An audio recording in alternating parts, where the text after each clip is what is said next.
Bom dia, irmãos. Graças a Deus, mais uma vez temos a liberdade de meditar nas coisas do nosso Deus. E nesta manhã, eu quero convidar os irmãos a abrirem suas Bíblias na carta de Paulo aos Efésios, no capítulo 5. Nós vamos ler de 22 a 24.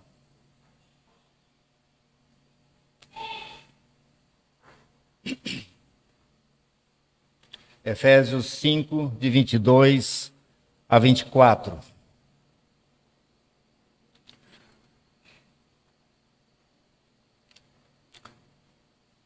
Peço aos que puderem se colocar de pé.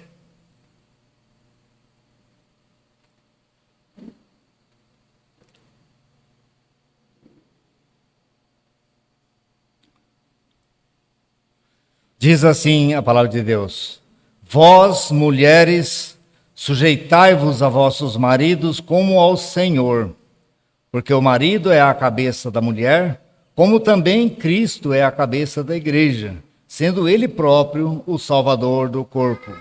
De sorte que, assim como a igreja está sujeita a Cristo, assim também as mulheres sejam em tudo sujeitas a seus maridos. Oremos mais uma vez. Senhor, obrigado pela tua palavra. Nós te agradecemos porque tantos são os ensinamentos para as nossas vidas e pedimos que o Senhor abra nossa mente e o nosso coração para que cada um deles possa fazer parte do nosso viver, das nossas decisões, dos nossos pensamentos, de todos os movimentos da nossa vida, Senhor, e que sejam direcionados por Ti.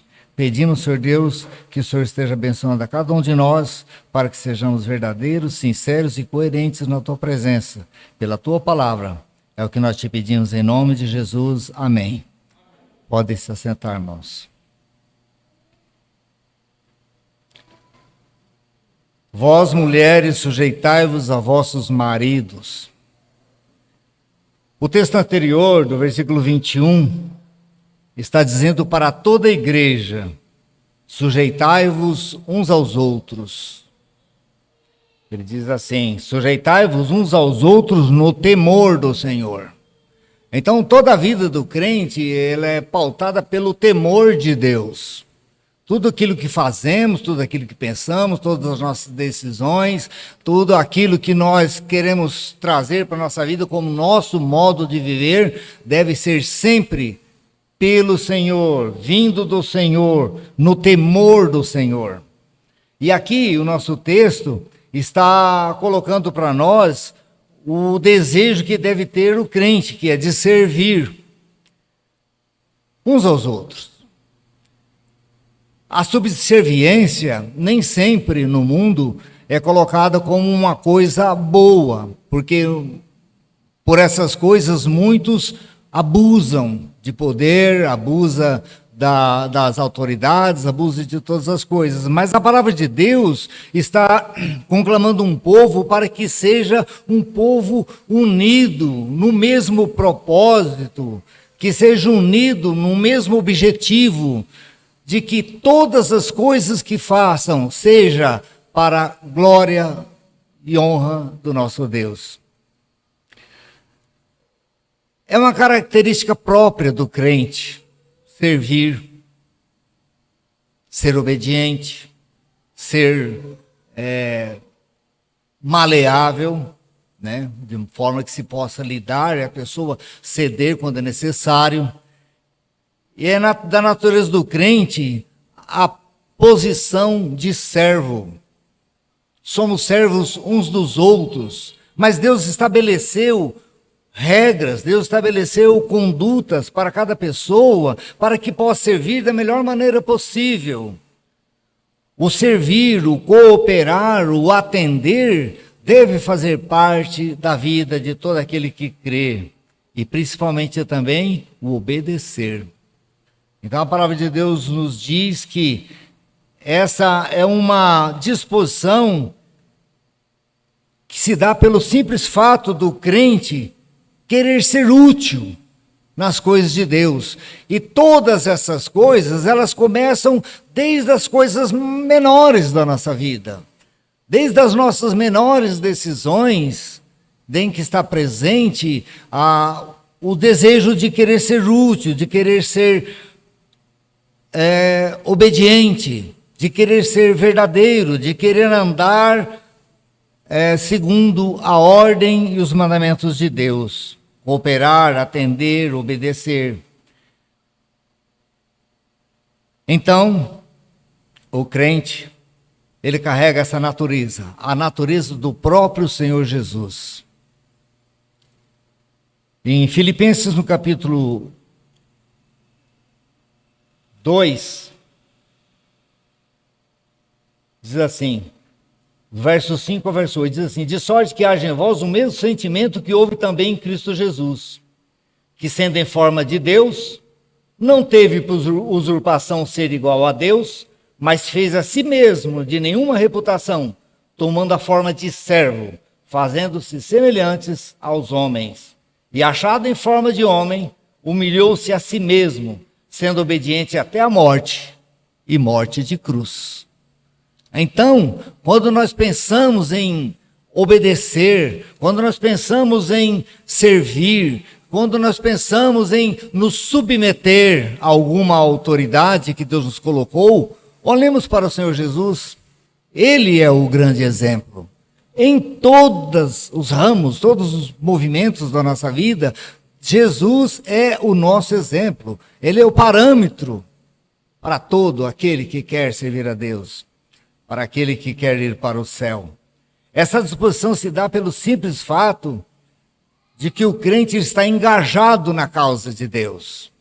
Quando nós cremos em Jesus como nosso Senhor e Salvador, nós nos engajamos no objetivo dele, no plano dele, que é salvar o mundo. Então nós nos colocamos como dispostos a cooperar no Evangelho, na pregação do Evangelho, cooperar para que a igreja caminhe da maneira mais harmônica possível, para cooperar para que o nosso lar seja um lugar de adoração a Deus, onde o nome de Deus é colocado na maior altura, onde o nome de Deus é exaltado, obedecido, é respeitado, é temido.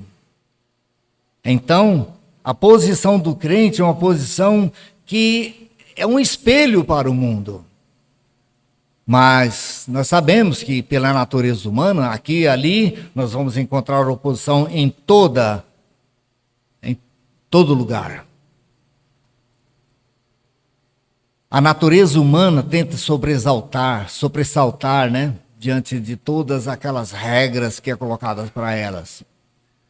Isso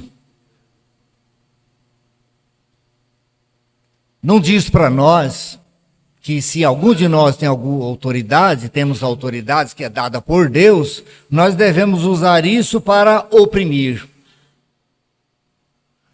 A autoridade que Deus dá não é para oprimir, porque Deus não nos oprime.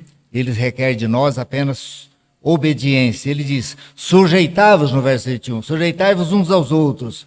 O desejo de cooperação, então, deve ser uma iniciativa de todos. É bom fazer parte de um grupo onde todos se ajudam, onde todos cooperam, onde todos têm o mesmo propósito. E isso não é diferente para o lar. Para o lar também existe a hierarquia do lar, existe a cabeça, que é o homem, e existe a mulher, que é a cooperadora, que é aquela que Deus colocou como ajudadora idônea, que deve ter o nosso respeito, mas ao mesmo tempo ela tem que ter a posição de obediência. Em outras palavras, a última palavra seria do homem. Em todo grupo tem que ter hierarquia. Em todo grupo deve ter a boa vontade, deve ter liderança, deve ter aquela boa vontade de respeitar aquele que tem a posição de liderança. Não devemos abrir mão disso. Tanto na igreja como no lar, no trabalho secular, no governo, em qualquer área que vamos, em qualquer área que possamos atuar, tem que ter sempre alguém que vai dar a última palavra, que vai dizer, é assim que vai ser feito. Então, não pode ser diferente com a igreja. Mas aqui ele se refere ao lar. Ele diz que as mulheres sujeitai-vos aos vossos maridos. Ele diz, como ao Senhor. Assim como todos nós temos a obediência de nos sujeitar a Deus, todos nós, também no caso, a esposa tem que estar sujeita a seus próprios maridos. A última palavra é dele. E ele diz, como ao Senhor. Por que ele diz isso às mulheres? Aqui o apóstolo faz uma alusão do casamento de Cristo com a igreja. Pois ele diz, como ao Senhor. Jesus é o esposo. E a igreja, como esposa, deve ser totalmente obediente a ele. Da mesma forma como ele coloca essa posição, ele coloca para o lar a autoridade do esposo e a obediência da esposa.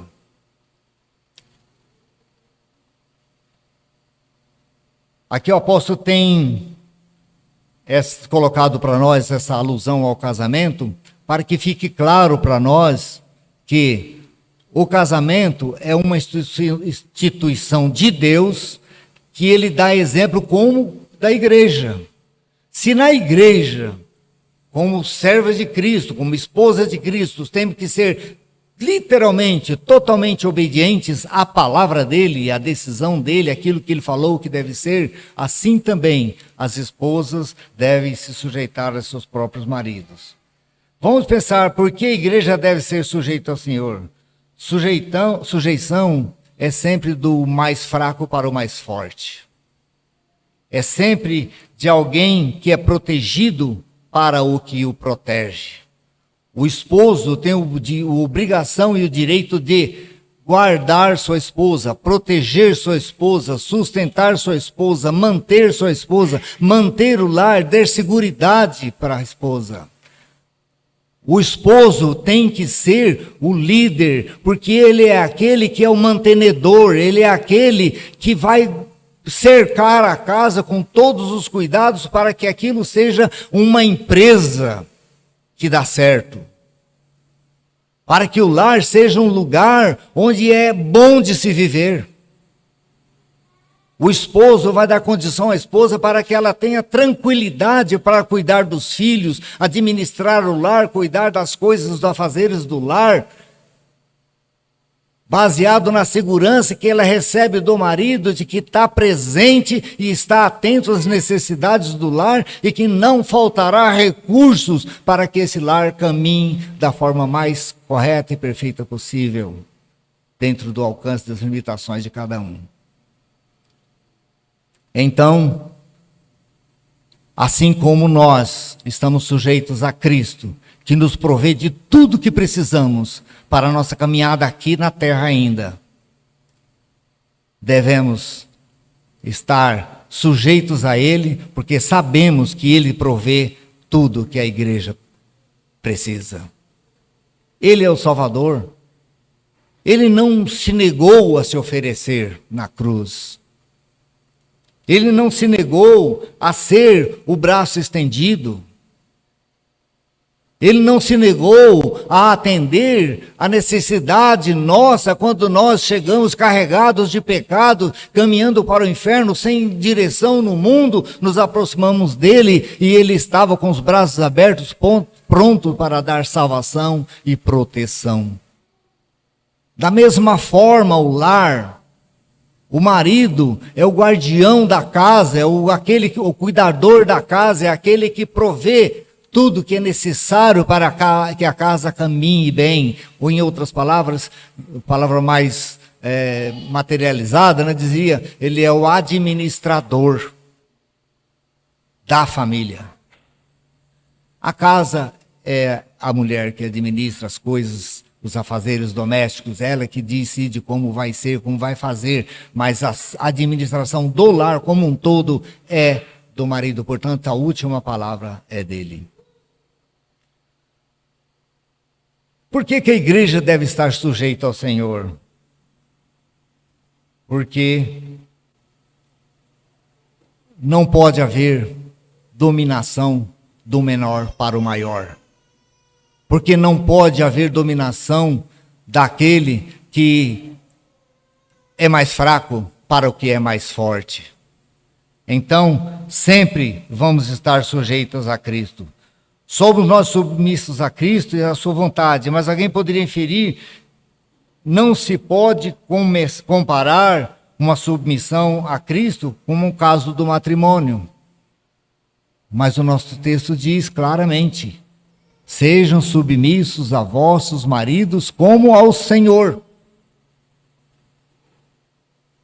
Ninguém pode questionar essa questão que é colocada aqui como não sendo uma coisa que é dada por Deus, que é dita por Deus, que é estabelecida por Deus. O dever de se submeter foi dado por Deus. Nós não devemos questionar.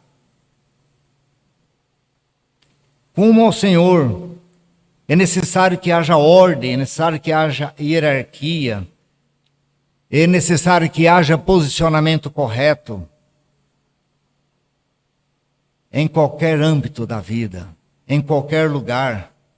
Sempre haverá regras e haverá divisas. Nós sabemos da posição de muitas gentes que falam assim: eu não concordo com isso. Mas a Bíblia não pediu para ninguém concordar. A Bíblia manda obedecer. E ele diz: vós, mulheres, sujeitai-vos a vossos maridos como ao Senhor, porque o marido é a cabeça da mulher, como também Cristo é a cabeça da igreja, sendo ele próprio o salvador do corpo. Sendo ele próprio aquele que sustenta. Sendo ele próprio aquele que diz como vai ser, sendo ele próprio aquele que garante para a sua igreja, para o seu povo, o sustento necessário para que alcance a vitória em suas vidas. E a vitória do crente consiste em vencer este mundo com Cristo Jesus, em Cristo Jesus. E existe em todos os sentidos aqui o jugo do matrimônio. E algumas das finalidades do matrimônio são estabelecer uma comunhão de vida, gerar filhos, cuidar deles e educá-los, manter a mútua assistência entre os cônjuges, gerar estabilidade familiar. Em suma, é uma condição que é necessário a participação e responsabilidade de ambos. A responsabilidade de manter a casa em ordem, funcionando como uma empresa que dá certo, é do casal. Mas sempre a autoridade maior, sempre tem que ter hierarquia em todo lugar, é do marido. Ele vai dizer qual é a última palavra. Porém, como toda sociedade organizada, é necessário que haja liderança. E essa liderança para o lar é do marido. Então ela começa com as esposas, as quais ordena que sejam submissas ao seu esposo, da mesma forma como são submissas a Cristo. Da mesma forma que obedecemos a Cristo, assim as esposas devem obedecer a seus próprios maridos. As esposas não podem obedecer a Cristo de forma alguma, se ela não consegue cumprir com aquilo que Deus mandou. Obedecei-vos a vossos próprios maridos. Amém? Bom.